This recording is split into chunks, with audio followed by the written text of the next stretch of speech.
महादू जखमी विजयाच्या घरात उभा होता. मान तिरकी करून त्याच्याकडे पाहत होता. विजूच्या शरीरावर ठिकठिकाणी पांढऱ्या पट्ट्या बांधल्या होत्या. शरीरावर देखील वेदना त्याच्या चेहऱ्यावर दिसत होत्या. याच्या जखमावरून हल्ला पिसळलेल्या कुत्र्यानेच केलाय असे समजतंय.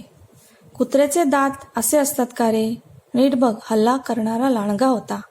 विजूचा बाप परसराम बोलला. तू शिकवणार का मला आता? एवढी वर्ष जंगलात काम केलंय. मला काय येडा समजतोस काय? समजायचंच काय त्यात? एक बाई हाताची बोटं मोडत म्हणाली. असं काय? माजलाय तुम्ही सगळी लोक. आजपासून तुम्हाला जंगलात यायला बंदी. जी काय गुरं चरायची असत्याल ती जंगलाच्या बाहेर. सगळ्यांकडे पाहत महादू आणि रघु निघून गेले.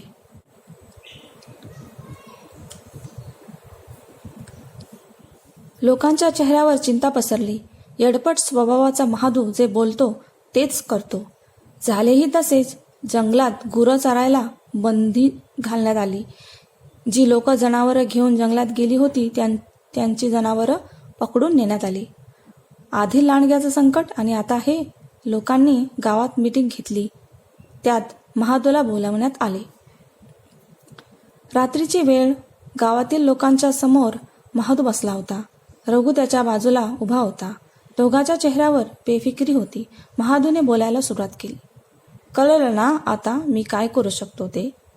एक दिवसातच सगळ्यांना कसे वठणीवर आणलं बघ. साहेबा, चुकी झाली आमची. तुम्हीच सांगा आम्ही काय करू. गावातला एक जण म्हणाला. सांगाल ते कराल?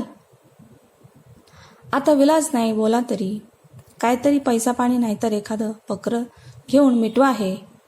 लय पैसेवाले झालेत का रे? मी काय एवढा पण वाईट नाही बाबांनो. माझं कामच असं आहे. त्यामुळे स्वभाव चिडचिडा बनलाय. मला एखाद्याशी जास्त वेळ नीट बोलता येत नाही.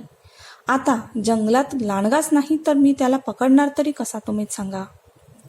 लोक त्याच्याकडे पाहतच राहिले. तुम्ही तुमची जनावरं घेऊन जंगलात जाऊ शकता. ठीक आहे, येतो मी.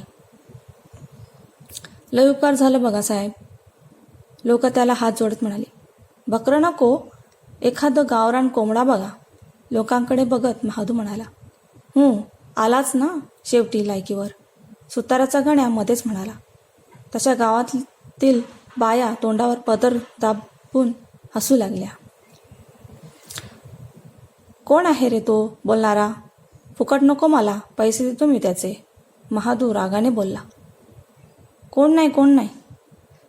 गण्याकडे डोळे मोठे करून बघत त्याचा बाप म्हणाला.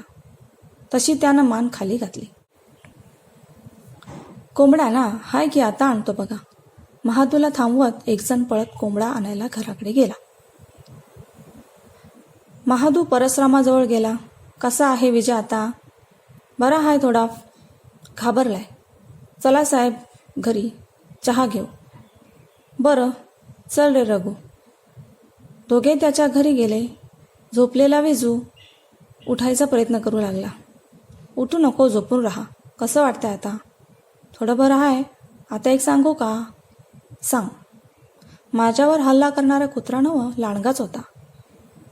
एकंदरीतच अवघडच आहे सगळं. महादू डोकं खाजवत म्हणाला. परसराम दोघांकडे आळीपाळीने बघत होता. रघु तिथेच जमिनीवर मांडी घालून बसला होता.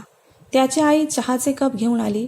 महादू आणि परसराम कप तिथेच ठेवून चूळ भरायला बाहेर गेले.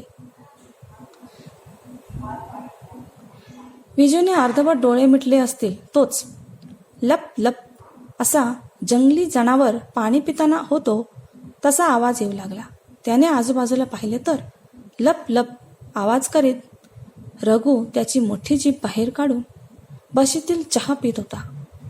काही सेकंदातच त्याने बशीतला चहा संपवला.